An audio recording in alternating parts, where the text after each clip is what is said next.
विदेश नीति तो मजबूत रही है। कौन सी विदेश नीति मजबूत है? चाइना का नाम लेने में टांग कहां पड़ी प्रधानमंत्री की? चाइना का नाम नहीं ले रहा, चाइना का नाम नहीं लिया, बल्कि साफ कहा कि ना तो हमारे देश में कोई घुस आया है, ना ही कोई घुसा हुआ है, और ना ही हमारी कोई पोस्ट किसी दूसरे के कब्जे में।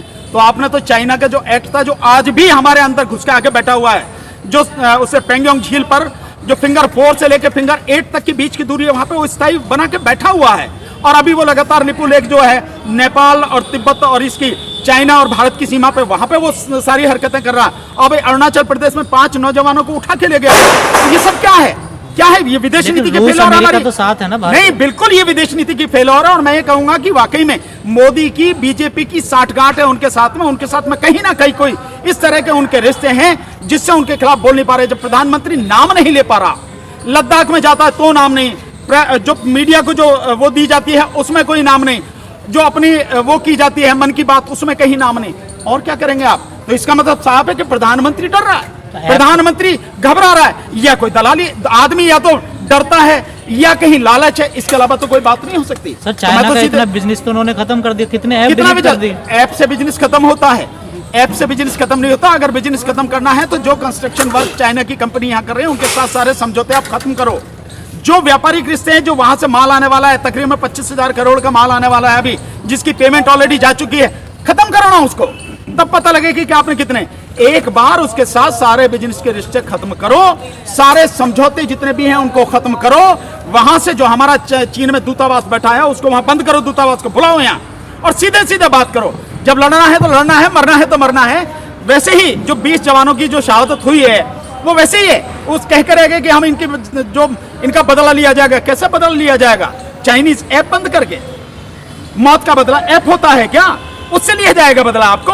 वो आपको लगातार धमका रहा है और अभी तो यूं कर रहा है, उसका मंत्री कह रहा है कि अरुणाचल प्रदेश तो हमारा चीन का हिस्सा है, तब भी मुंह नहीं खोला प्रधानमंत्री का या किसी मंत्री का। इसे क्या माना जाए कि प्रधानमंत्री डर रहे हैं? प्रधानमंत्री अगर डरते नहीं तो सीधा सीधा कहते उसको, घुमा फिरा के कहीं भी कुछ भी कहने की जरूरत नहीं, सीधा कहते हैं कि हमारी धरती पर चाइना का किसी भी तरह का अतिक्रमण, कब्जा बर्दाश्त नहीं किया जाएगा और तुम अगर एक मारोगे तो हम 2 मारेंगे। ये कहना चाहिए था, लेकिन कहेगा कौन? ये तो 56 इंची जो सीने वाला व्यक्ति है, क्योंकि एक सर की जगह 10 सर लेके आएंगे।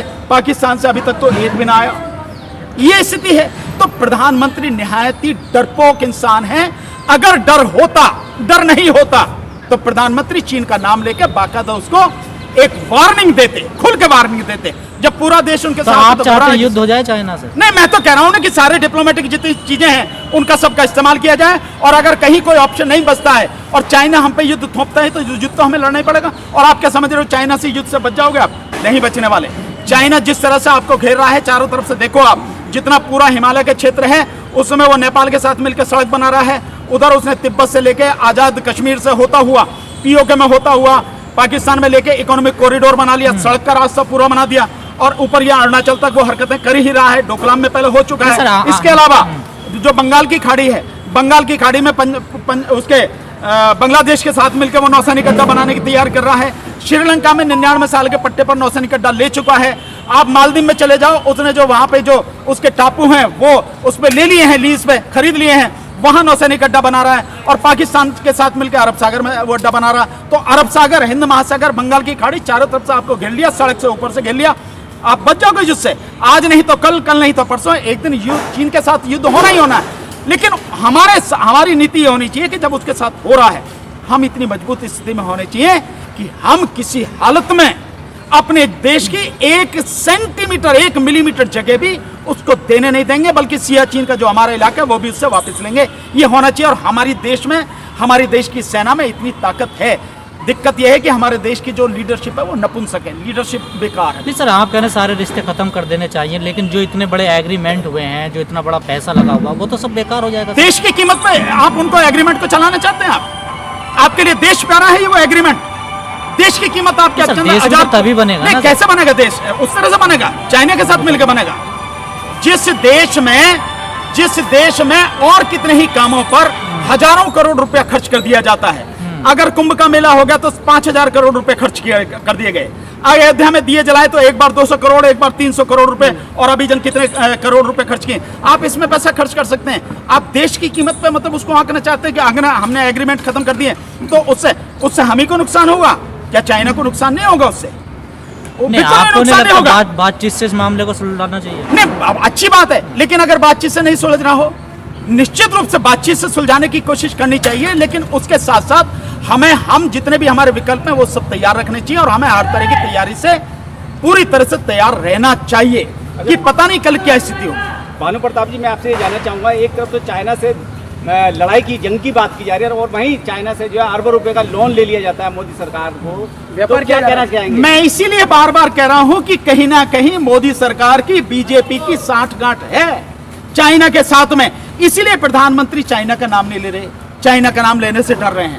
अगर ये रिश्ते नहीं होते, आपको ध्यान होगा जो एस जयशंकर हमारे विदेश मंत्री हैं, उनका लड़का एक एसोसिएशन बनी हुई है, उस एसोसिएशन में डायरेक्टर है, चाइना के साथ वो मिलकर एसोसिएशन बनी हुई है, और आरएसएस के कुछ संगठन हैं जो उनके साथ में मिलकर उन्होंने जो कई एसोसिएशन बना रखी है, उसमें वो लोग शामिल। ये तो मैं बार बार कह रहा हूं कि आरएसएस, बीजेपी, ये मोदी सरकार कहीं ना कहीं उनके साथ में इन्वॉल्व हैं, उनसे उन्हें पैसा मिला है, उन्हें कई करोड़ों रुपए जो हैं उनसे पैसा मिला है, डोनेशन मिला है। और अभी आप देखेंगे जो पीएम केयर फंड में है, इसमें भी चाइना की कई कंपनी है जिनसे पैसा मिला हुआ है। तो जिनसे पैसा तुम ले रहे हो, जिनके सामने तुमने झोली फैला दी, उनसे तुम आंख दिखा के कैसे करते हो? लाल आंखें कहाँ हैं? अगर 56 इंची में इतनी अगर ताकत है और बार बार लाल आंखें दिखाने की बात, तो लाल आंखें कहाँ गई? अब सफेद हो गई। अब क्या हुआ? तो लाल आंखों? जनता को गुमराह कर रही है बीजेपी। निश्चित रूप से ये कोई कहने की बात है? बीजेपी, नरेंद्र मोदी जी जनता को, भारत की जनता को लगातार गुमराह कर रहे हैं, धोखा दे रहे हैं, भारत की जनता की पीठ में छुरा भोंक रहे हैं। और मैं इससे भी आगे कहूं कि नरेंद्र मोदी देश के साथ में गद्दारी करें, देशद्रोह कर रहे हैं, अन्यथा तो चाइना को मुंहतोड़ जवाब देना चाहिए था हर तरह से।